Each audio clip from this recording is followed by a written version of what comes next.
Ya, kita awali kali ini dengan informasi dari mancanegara. Ledakan bom di sejumlah gereja dan hotel di Sri Lanka telah menewaskan lebih dari 200 orang. Kepolisian Sri Lanka telah memeriksa sejumlah saksi dan menangkap 7 orang terkait teror bom ini. Beberapa jam setelah teror bom di 7 lokasi berbeda di Sri Lanka, kepolisian setempat menggerebek sebuah rumah di kawasan Dematoga di pinggiran kota Colombo. Penyergapan berlangsung dramatis karena diwarnai oleh ledakan bom di lokasi, sekaligus menjadikan rumah ini lokasi ledakan bom ke-8 sepanjang hari Minggu di Sri Lanka. 3 polisi tewas dalam penggerebekan ini.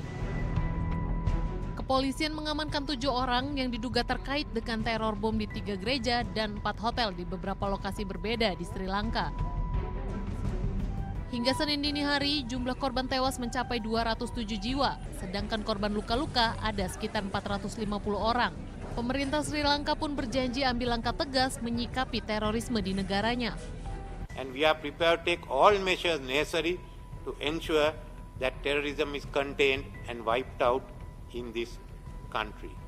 Therefore, the police and the armed forces are taking necessary action, and I must, on this occasion, in addition to offering my grief for the 200-odd people who died, also for the 3 brave police officers who sacrificed their life in the process of apprehending some other suspects. I also wish a speedy recovery to all those who have been injured. We will get all assistance possible from Sri Lanka and outside to contain this menace and to wipe it out. Untuk menjaga keamanan, pemerintah Sri Lanka memberlakukan jam malam dan memperketat pengamanan di bandara internasional. Sejumlah akses media sosial seperti Facebook dan WhatsApp juga diblokir sementara. Teror bom terjadi Minggu pagi di Gereja Saint Anthony di Colombo, Gereja Saint Sebastian di pantai barat Negombo, dan Gereja Zion di timur kota Batticaloa.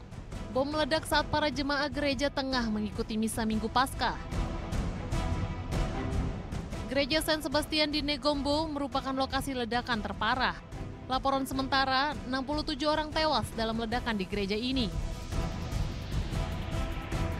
Selain di gereja, bom juga meledak di 3 hotel bintang 5, yaitu Hotel Shangri-La, Hotel Cinnamon Grand, dan Kingsbury, serta 1 ledakan di sebuah hotel yang berada di depan kebun binatang Dehilawa.